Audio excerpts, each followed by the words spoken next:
Ahojte, vítajte na mojom kanáli. Ideme sa pýtať dnes. Pozrite, už mi vypadávajú.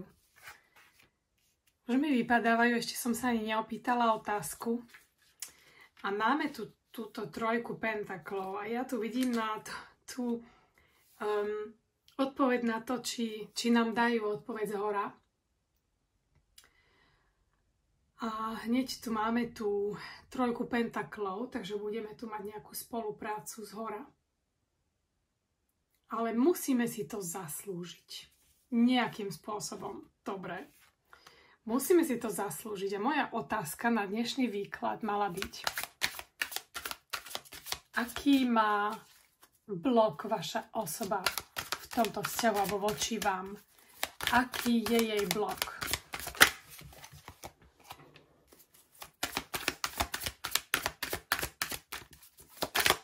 Aký je jej blok?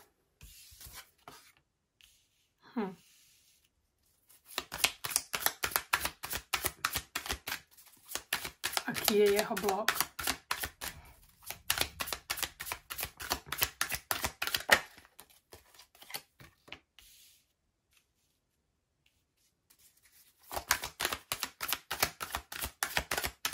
Čo tu blokuje?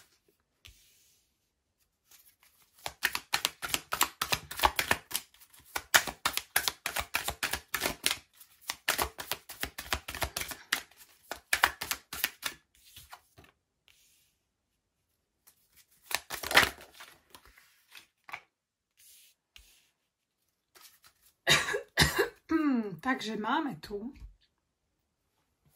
tieto kartičky. Aký je blok u tejto osoby? A prvá vec je, že vlastne táto osoba by chcela niečo urobiť,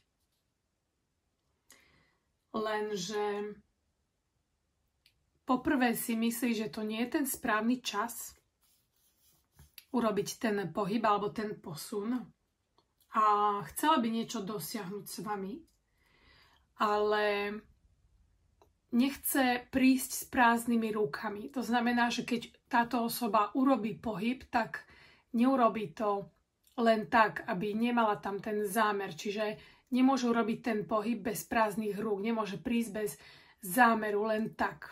Proste nie je to niekto, kto by robil veci iba zbytočne.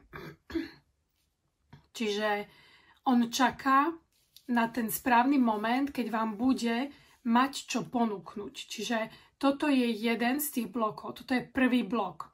Že zatiaľ ešte nie je pripravený vám ponúknuť to, čo akoby vy ste si podľa neho zaslúžili. Dobre? Druhá karta je sedmička pohárov. Ďalším blokom u tejto osoby je, že vy ste tak strašne vysoko pre ňoho, že pre ňoho ako on na vás akoby ešte nedočiahol. A práve preto to, čo by vám chcel dať, on by vám chcel dať na vašej úrovni, lenže zatiaľ nie je na vašej úrovni. Čiže on by chcel... Tu je veľký komunikačný problém, akože mám síce môj hlas, už sa mi pomaly vracia, ale tu je taký komunikačný problém, že mňa to normálne až drhne.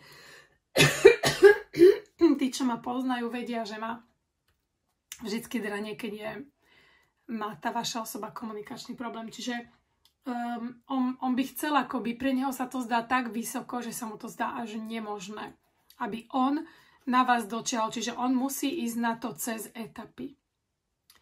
A potom tu máme šesťku pohárov a to je vlastne, že on by chcel, keď príde, tak aby všetko prebehlo v úplne dokonalej harmónii, pokoji, aj keď my vieme, že ten život až taký nie je možný, taký dokonalý, ale on si to predstavuje. A on sa nepohne, až kým vlastne to nebude tak ako v jeho predstave. A v jeho predstave je to úplne zdieľať tie chvíle s vami v také úplne nádherné, dokonalé, čisté, pokojné, kde si to môžete obaja dovoliť. A zrejme to zatiaľ tak nie je, že by ste si to mohli dovoliť. Potom tu máme dvojku pohárov.